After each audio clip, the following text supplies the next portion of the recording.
You're listening to a download from the BBC. This is From Our Own Correspondent. You can hear the version of the programme broadcast on the World Service by following the link to the iPlayer on the top of our website. To keep up with our latest reports and get a sneak preview of the stories, you can sign up to our Twitter feed as well. But now, with the edition broadcast on Radio 4, here's Kate Adie. Today, how poverty, bad leadership and corruption are helping the militants find new recruits in northern Nigeria.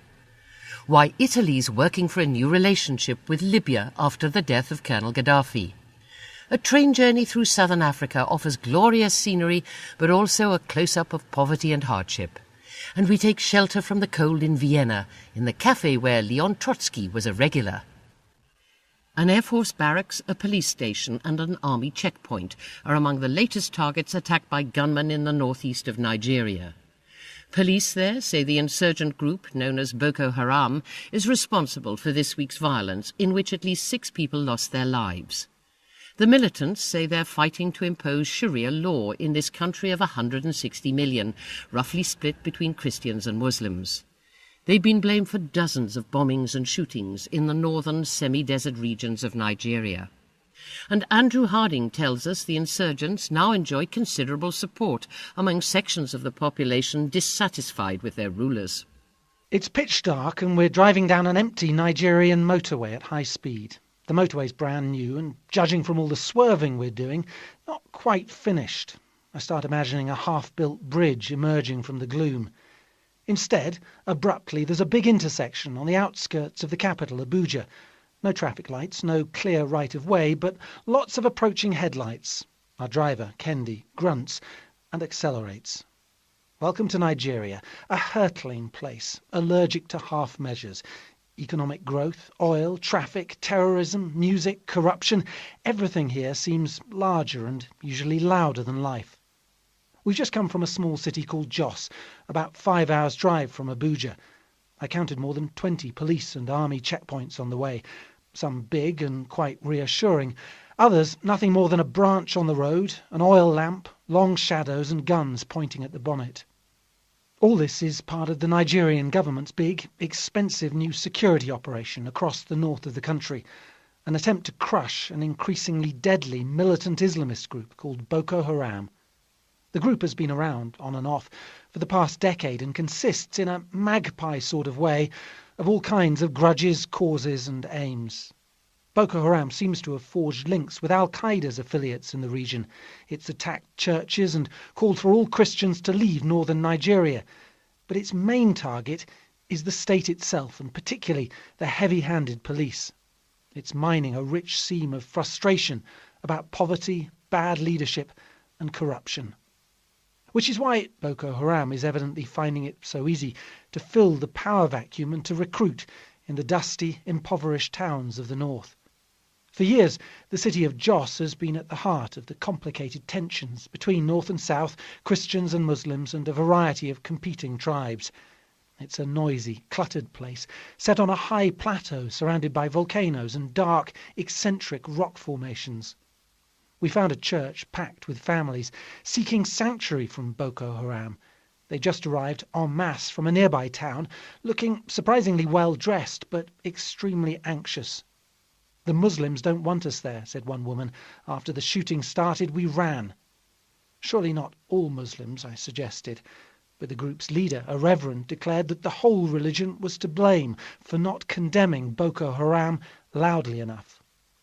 It was a Friday, and at the nearby mosque I watched guards frisk the crowds coming in for prayers.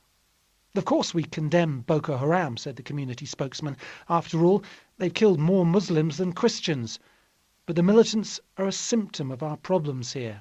Too many young men with no jobs or education." That night, on the dark drive back from Jos, we heard the news that another city, Kano, had just been attacked by Boko Haram. A spectacular, ambitious, well-planned operation that left about 200 people dead. "Need petrol, need food," our driver grunted as we prepared for another long journey. A couple of days later we were tearing through Kano, chasing the tail of a heavily armed convoy. The president had come to town to inspect the extensive damage. Goodluck Jonathan is a Christian from the deep south of Nigeria, and although the security precautions were probably necessary, they gave his brief visit the appearance of an incursion into enemy territory. President Jonathan told me Boko Haram would and could be defeated. Perhaps he's right. Nigeria may be prone to extremes, but plenty of insurrections have come and gone. There is a resilience here. Kano has the look and feel of a small town, but it has a population of 9 million. As we were driving out, we slowed slightly at a roundabout. Suddenly, a teenage boy threw himself across the bonnet and started trying to clean the windscreen in the hope of earning a few coins.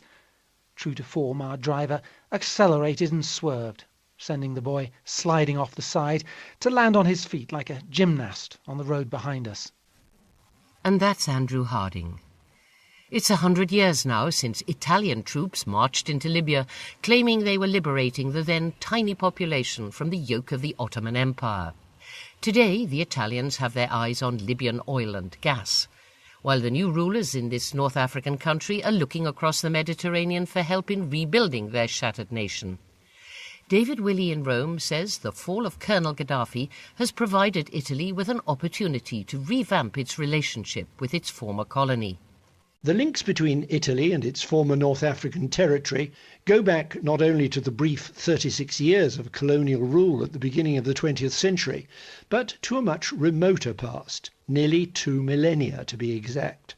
In the Italian capital, the Triumphal Arch, erected by Septimius Severus, the first African-born Roman emperor, he was born in Libya and died in York during a military expedition to Britain, still dominates the ruins of the Roman Forum. Libya, in antiquity, a much more fertile, less desertic land than today, used to be Rome's breadbasket.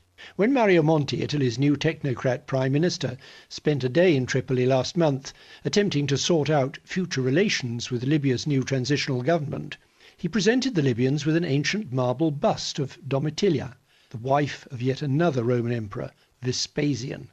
The bust was dug up somewhere along the North African coast by Italian archaeologists and stolen from a Libyan museum in 1990. The sculpture turned up recently at an art auction in London.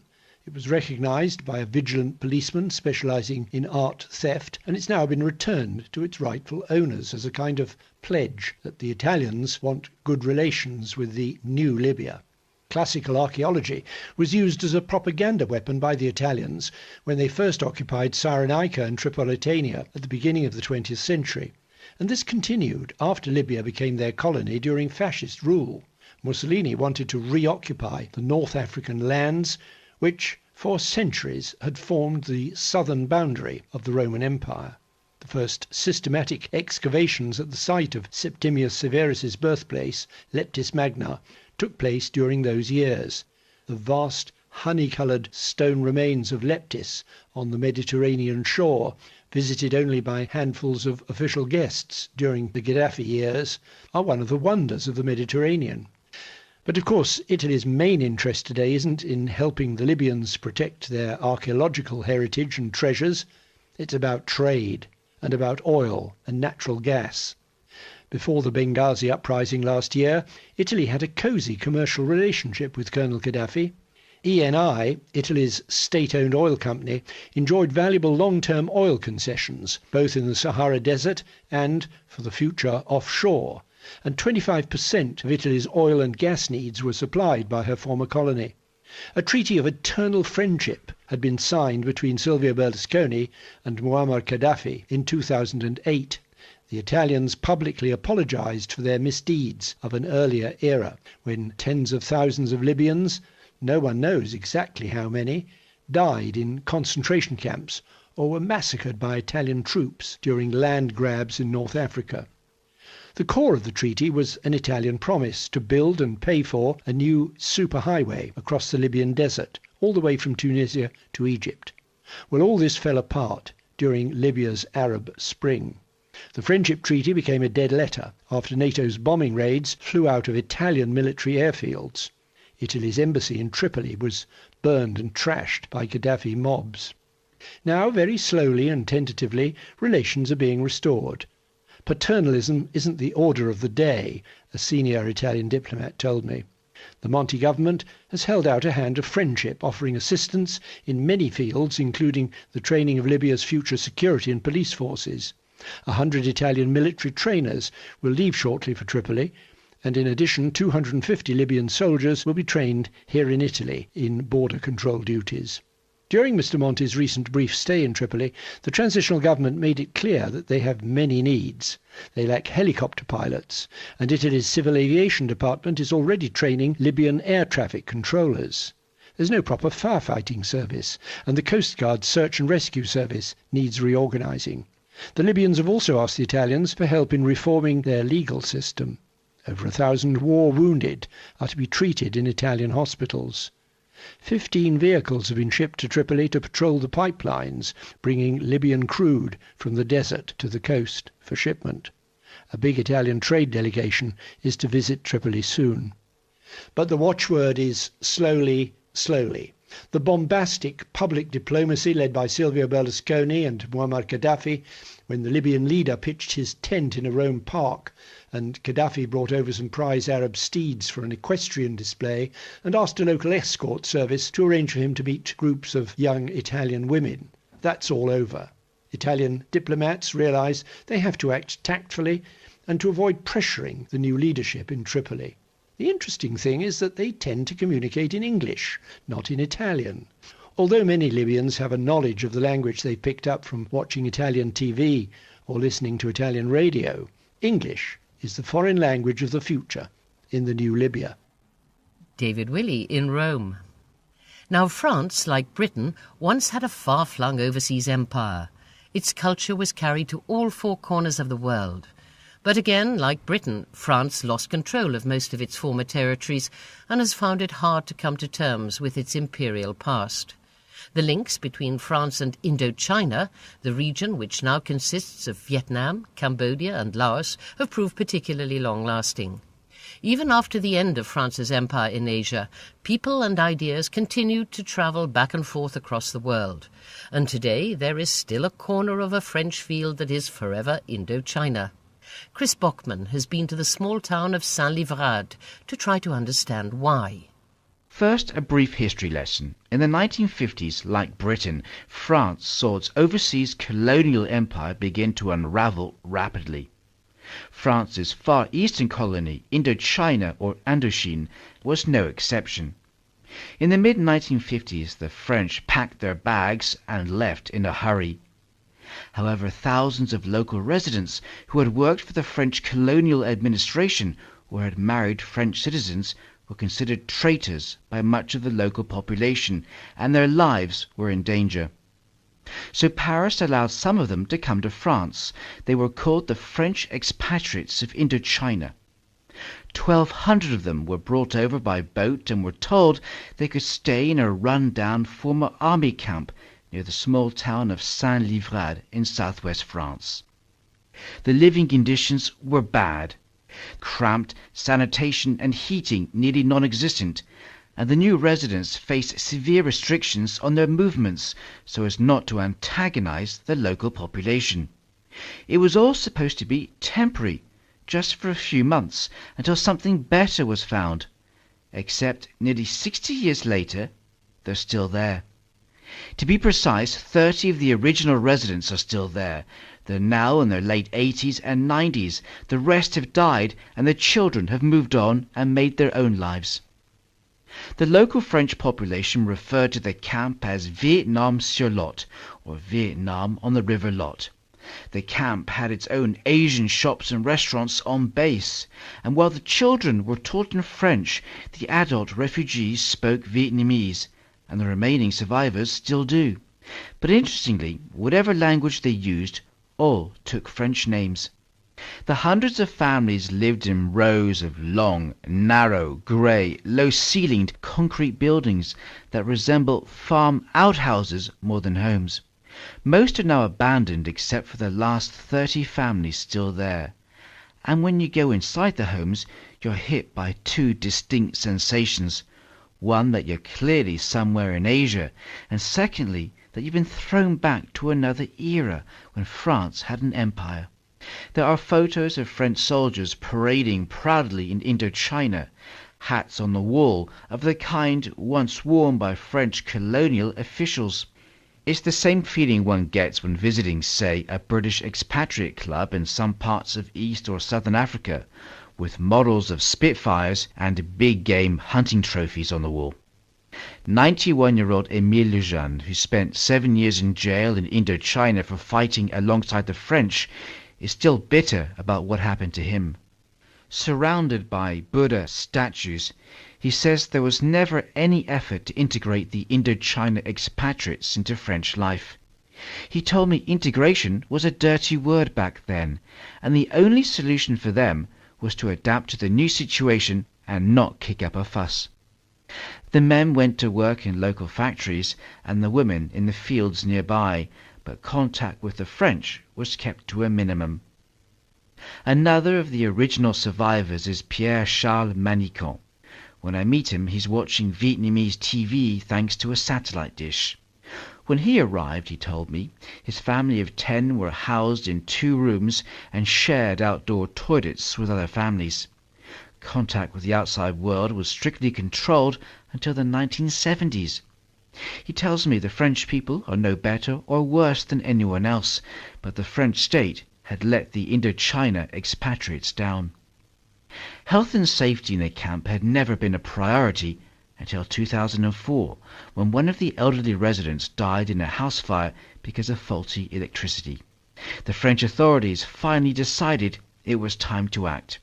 Some of the disused barrack homes have been knocked down, and small new houses with an Asian look are going up in their place, and the last residents are now being urged to move in. But the irony is that most don't want to. Having lived in their homes for nearly 60 years, they can't face the idea of being uprooted again. As Pierre-Charles Manicon told me, we've had to wait more than half a century for proper housing to be built, but all the elderly residents have died. There are just 30 of us left, and he added, all our children have moved on to make their own lives. Chris Bockman in southwest France. A few years back, if you fancied an exotic rail trip, you didn't have a lot of choice. It was the Trans-Siberian or maybe a tuxedo jaunt down to Venice on the Orient Express. Today there are endless ways in which you can spend a fortune on a luxury train journey. Rolling stock's been renovated, a pianist plays in the restaurant car, the finest chefs have been brought in, there isn't a curled-up sandwich in sight. Hamilton Wende's just been sampling a railway holiday which took him through 6 southern African countries. His fellow passengers, he says, soon came to observe that life outside their gilded carriages was a lot less comfortable. A loud, drawn-out hoot from the locomotive echoed through the African dusk. The train came screeching slowly to a halt. I shoved my head out of the window just in time to see a family of elephants crossing the tracks. There was nothing for it but to wait while the female ushered her babies across the line.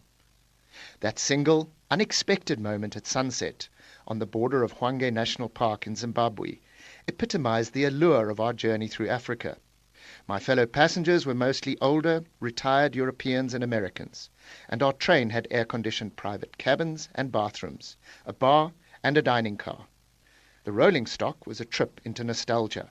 It was made up of old, refurbished Rhodesian and South African rail cars, with the logos RR, or a small springbok head embossed on the windows. We began at Victoria Falls, sleeping on the train at night, while there were day trips to Zambia and Botswana. It was on a boat safari in Chobe that I overheard 2 Antipodeans looking through binoculars and discussing the merits of a magnificent kudu bull. "Do you think it's as big as a roo?" one of them asked the other. "Yeah," he replied, "about the same." 2 nights later we pulled out in the gathering darkness, bound for Hwange and our encounter with the elephants.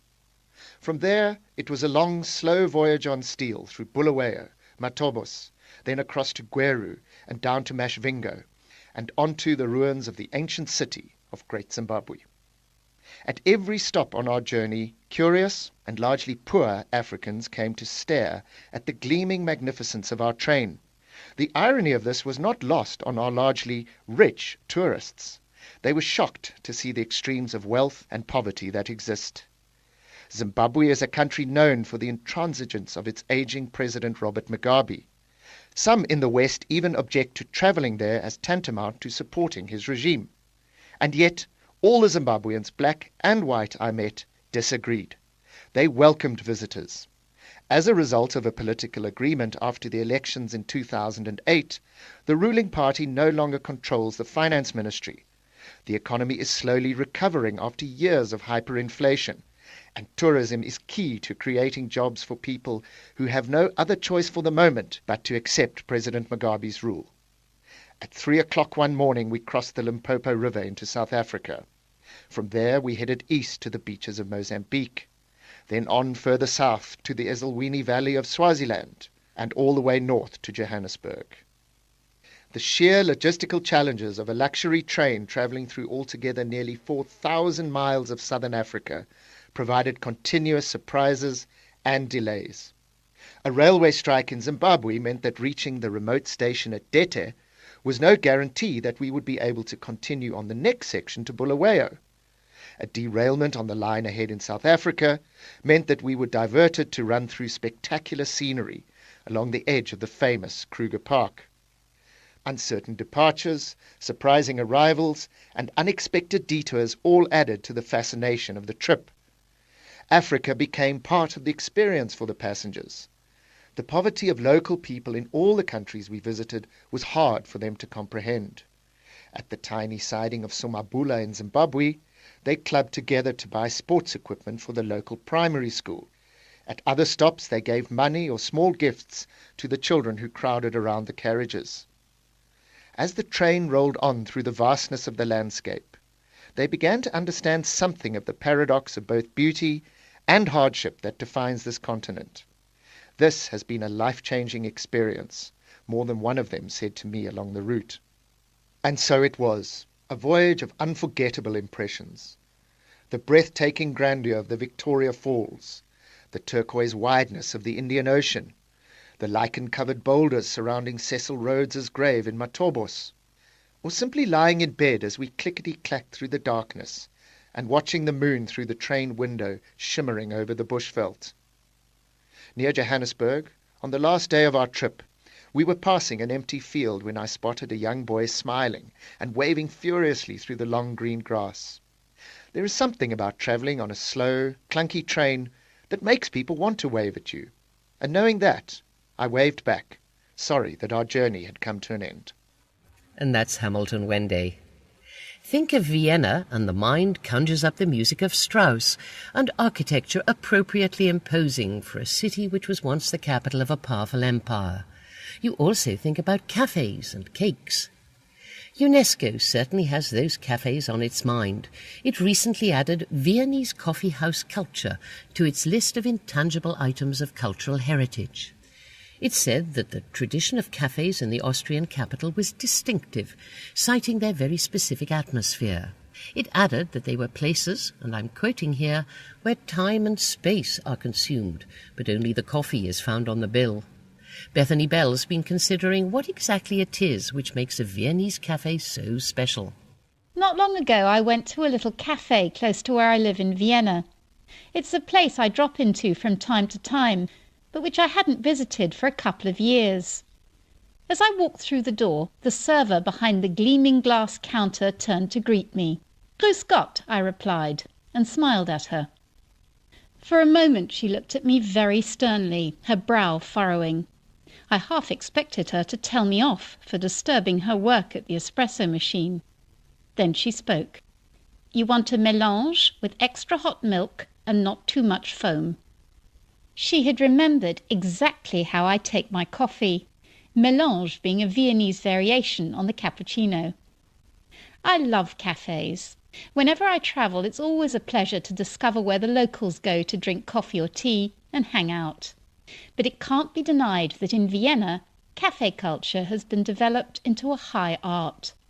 It's partly the looks, the marble tabletops, the highly polished woodwork, the crystal chandeliers, and the way your coffee cup is brought to you on a little silver tray, accompanied by a glass of water. The coffee isn't cheap. A mélange or a cappuccino will set you back by more than 3 or 4 euros for a small cup, but you can linger on for hours without ordering anything else. and no one will ask you to leave. A friend and I once spent the whole day in Café Die Glas in central Vienna, working on a translation. Our table was piled high with laptops, dictionaries and papers, and we were too broke to order much. But every hour or so, the waiter, unbidden, would bring us 2 glasses of tap water on a silver tray.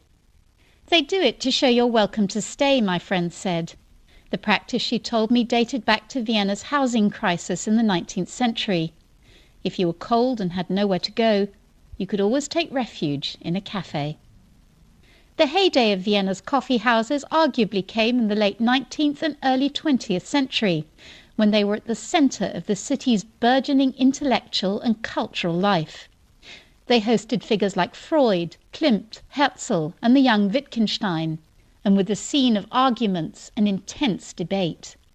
One story tells of an encounter in a cafe between the composer Johannes Brahms and his arch-rival Anton Bruckner. Bruckner, who was sitting at a separate table, ordered a coffee with whipped cream. "That," Brahms called out, "is the only thing we have in common." Those days may be over now, but the memories remain. And I have to confess that my appreciation of the excellent apple strudel at the Café Central is always subtly enhanced by the knowledge that Leon Trotsky used to be a regular there. Do coffee houses still play an important role in Viennese society? I asked a well-known Austrian television presenter as we sat together in his favourite neighbourhood cafe. "Oh yes," he replied without hesitation. "In the big cafes it's all about being seen. As for places like this, well, this is my second living room." The Viennese pride themselves on the Gemütlichkeit, an untranslatable word suggesting comfort and coziness of their coffee houses. But unlike a Starbucks where you can go and slouch on a sofa, a Vienna cafe demands something more from you. From the moment you place your order, you are aware of a slight pressure to live up to the magnificent surroundings. Traditionally, waiters work in the same cafe for years on end, and they are in command. That can take some getting used to. While some are friendly, others can appear supercilious or even rude. I once dropped into Café Landmann, where some friends were having breakfast, and sat down, flinging my coat over the back of a chair. A few minutes later, the coat check lady walked over, picked up my coat, and handed me a ticket. "Oh, you don't need to take it," I said. "I'm only staying for a few minutes." She looked at me reprovingly. "Madam," she replied, "this is the way we do things here." I took the ticket. But persevere with the waiting staff, and you'll be rewarded. As I was told when I first came to live here, the day they remember how you take your coffee is the day you've been accepted. It pays to keep in with the waiters. Bethany Bell in Vienna, bringing this edition to a close. I'll be here again on Saturday morning with correspondents far and wide. Do join us. 160 million, roughly split between Christians and Muslims. They've been blamed for dozens of bombings and shootings in the northern semi-desert regions of Nigeria. And Andrew Harding tells us the insurgents now enjoy considerable support among sections of the population dissatisfied with their rulers. It's pitch dark and we're driving down an empty Nigerian motorway at high speed. The motorway's brand new and, judging from all the swerving we're doing, not quite finished. I start imagining a half-built bridge emerging from the gloom. Instead, some big and quite reassuring. Others, nothing more than a branch on the road, an oil lamp, long shadows and guns pointing at the bonnet. All this is part of the Nigerian government's big, expensive new security operation across the north of the country, an attempt to crush an increasingly deadly militant Islamist group called Boko Haram. The group has been around, on and off, for the past decade and consists, in a magpie sort of way, of all kinds of grudges, causes and aims. Boko Haram seems to have forged links with Al-Qaeda. A train journey through southern Africa offers glorious scenery, but also a close-up of poverty and hardship. And we take shelter from the cold in Vienna, in the cafe where Leon Trotsky was a regular. An Air Force barracks, a police station and an army checkpoint are among the latest targets attacked by gunmen in the northeast of Nigeria. Police there say the insurgent group, known as Boko Haram, is responsible for this week's violence, in which at least 6 people lost their lives. The militants say they're fighting to impose Sharia law in this country of 100. You're listening to a download from the BBC. This is From Our Own Correspondent. You can hear the version of the programme broadcast on the World Service by following the link to the iPlayer on the top of our website. To keep up with our latest reports and get a sneak preview of the stories, you can sign up to our Twitter feed as well. But now, with the edition broadcast on Radio 4, here's Kate Adie. Today, how poverty, bad leadership and corruption are helping the militants find new recruits in northern Nigeria. Why Italy's working for a new relationship with Libya after the death of Colonel Gaddafi. Abruptly, there's a big intersection on the outskirts of the capital, Abuja. No traffic lights, no clear right of way, but lots of approaching headlights. Our driver, Kendi, grunts and accelerates. Welcome to Nigeria, a hurtling place, allergic to half measures. Economic growth, oil, traffic, terrorism, music, corruption, everything here seems larger and usually louder than life. We've just come from a small city called Jos, about 5 hours' drive from Abuja. I counted more than 20 police and army checkpoints on the way.